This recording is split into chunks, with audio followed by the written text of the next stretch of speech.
Hare Krishna. So welcome everyone. As you are discussing about the mind, मन के बारे में हम लोग चर्चा कर रहे थे पिछली बार भी, और मन के ऊपर चर्चा करते हुए हमने मन के जो शक्ति है उसके ऊपर हमने चर्चा की। तो आज हम चर्चा करेंगे how to manage the mind. ये मन जो कि बहुत बहुत शक्तिशाली है। अर्जुन ने भगवान से बोला, अर्जुन ने बोला कि जो मन है भगवान, ये तो बहुत ही ज्यादा रेस्टलेस है, टर्बुलेंट है, ऑब्स्टिनेट है, वेरी स्ट्रांग। ये बहुत ही ज्यादा चंचल है, बहुत शक्तिशाली है, बहुत जिद्दी है और बहुत ही बलवान है। बिल्कुल भी इसको वश में करना बहुत कठिन है भगवान। इसको वश में करने के बजाय अगर मैं हवा को वश में करूं वो शायद मेरे लिए ज्यादा आसान होगा, लेकिन मन को वश में करना मेरे लिए बहुत बहुत मुश्किल है भगवान। तो अर्जुन जो कि इतने उन्नत है in his consciousness, he is very evolved, तो वो जब इस बात को कह रहे हैं तो हम लोगों की भला क्या स्थिति होगी। और इस बात का एक्सपीरियंस तो हम सभी को होगा कि मन को वाकई में वश में कर पाना बहुत बहुत मुश्किल है। तो भगवान श्री कृष्ण हमारी हालत जानते हैं, because he is our spiritual father, he being the supreme lord, he knows everything about his children. तो भगवान ने कहा असंशय महाबाहो मन दुनिगृहम चलम। वाकई में अर्जुन, मन तो भाई वाकई बहुत चंचल है, बहुत शैतान है, बहुत बलवान है, मना दुनिगृहम चलम। लेकिन उसके बाद फिर भगवान ने सोल्यूशन भी दिया। अभ्यासेन तु कौन्तेय वैराग्येन च गृह्यते। अभ्यास और वैराग्य से इसको वश में किया जा सकता है। अब ये अभ्यास क्या है और वैराग्य क्या है? अभ्यास और वैराग्य is nothing but dos and don'ts. अभ्यास का मतलब हमें ऐसे कार्य करने चाहिए जिसकी वजह से हम अपने मन को वश में कर सकें, और वैराग्य यानी कि ऐसी चीजों से हमें बचना चाहिए जो कि हमारे मन को दूषित करें या उसको ऐसे कार्य के लिए प्रेरित करें जो कि हमें नहीं करने चाहिए। सो इसलिए डूज एंड डोंट्स ये दोनों भगवान ने रेकमेंड किए हैं। सो अभ्यास जो है वो क्या है और वैराग्य इसमें क्या है, जिससे हम अपने मन को वश में कर पाए, वो क्या चीज रहेगी। तो ये जानना बहुत बहुत जरूरी है, क्योंकि अगर हम इस बारे में ध्यान नहीं देते तो हम अपने मन के अंदर ऐसी चीजें स्टोर कर लेंगे जिसकी वजह से हमको ऐसे कार्य करने की प्रेरणा मिले जो कि हमें नहीं करने चाहिए। एक्चुअली माइंड जो है ये काम करता है गिगो प्रिंसिपल के ऊपर, गार्बेज इन गार्बेज आउट। तो जैसा हम इसके अंदर डालेंगे, जैसा कि हमने पिछले सेशन में भी डिस्कस किया था, तो उसी तरह का हमें पॉपअप मिलेंगे। अब garbage can come from any source. अक्सर हम लोग इतना सावधान नहीं रहते कि हमने मन के अंदर क्या डाल रहे हैं, पर through our senses, through our ears, through our eyes, through our nose, through various senses, we actually put so many things in our mind. अब जो गार्बेज है कहीं से भी आ सकता है, ये न्यूज़पेपर से भी आ सकता है, ये टेलीविजन से भी आ सकता है, ये नॉवेल्स से भी आ सकता है, या फिर आजकल वेरी फेमस इंटरनेट जिसके ऊपर कोई सेंसर बोर्ड नहीं है। One can go to any website and fill one's mind with so many nasty things, क्योंकि उसके ऊपर कोई सेंसर बोर्ड नहीं है। और इसीलिए मन के अंदर हम क्या डाल रहे हैं, वेरी वेरी इंपॉर्टेंट। अगर विशेष रूप से इंटरनेट की अगर मैं बात करूं, इंटरनेट में वन में click on delete button, delete history, कि अगर कोई गलत सलत वेबसाइट पे गया है, ही में क्लिक ऑन डिलीट हिस्ट्री, और हिस्ट्री वहां तो डिलीट हो जाती है इंटरनेट ब्राउजर के ऊपर, लेकिन हमारे मन में जो हिस्ट्री बन जाती है उसके लिए कोई बटन नहीं है डिलीट करने का।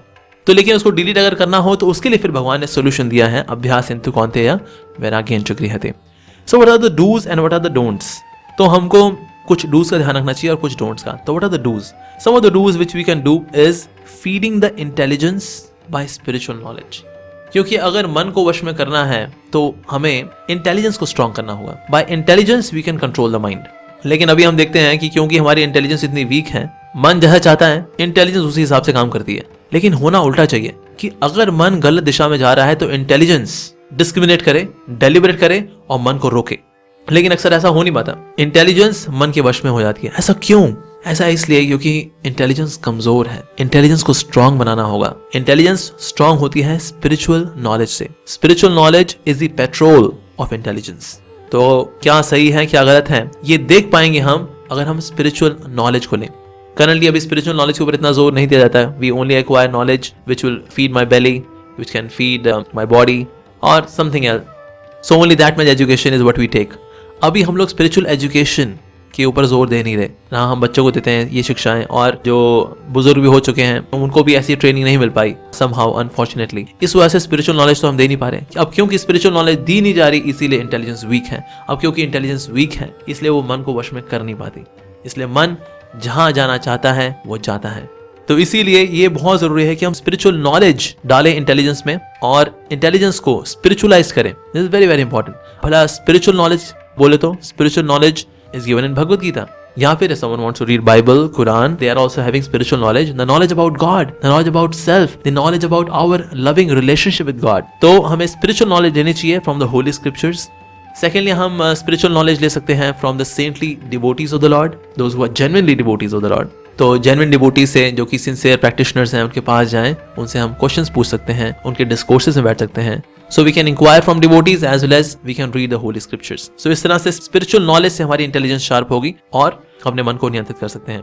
एक और चीज जो कि मन को नियंत्रित करने में बहुत प्रभावशाली है, इनफैक्ट सबसे ज्यादा प्रभावशाली है, most effective means is by chanting the holy name of God.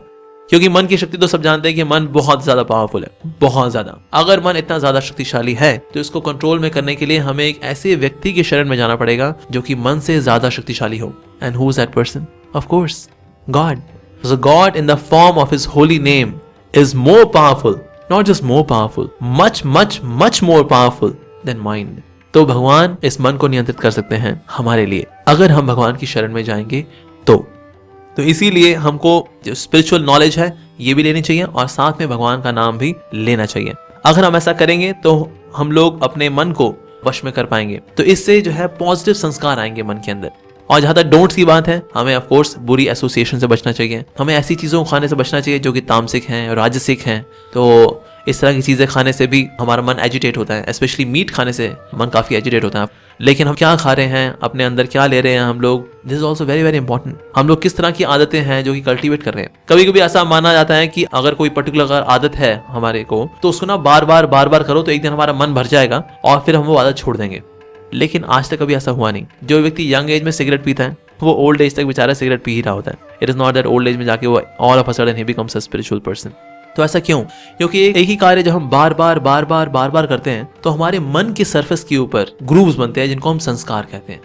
जैसे कि अगर गीली मिट्टी के ऊपर मैं एक बार चाकू फेरूं तो उसमें ग्रूव बनेगा, उसी ग्रूव के ऊपर मैं फिर से अगर चाकू फेरूं तो और गहरा ग्रूव बनेगा, और फिर जब उसके ऊपर फिर से मैं चाकू फेरूं तो और गहरा ग्रूव बनेगा। तो अगर मैं पानी आसपास भी कहीं डालूंगा तो क्या है, वो उसी में ही रिश्ता हो चला जाएगा। तो उसी तरह से हम भी जब कोई गलत कार्य जब बार बार करते हैं तो हमारी चेतना में, हमारे मन में उसके संस्कार बनते हैं और बार बार करने के कारण वो संस्कार इतने स्ट्रॉन्ग और इतने डीपली रूटेड हो जाते हैं कि बार बार हम लोग इम्पेल होते हैं वही सेम कार्य करने के लिए। So that's not the solution to do it again and again कि ultimately I will be frustrated and I am done with it. नहीं, ऐसा नहीं होता।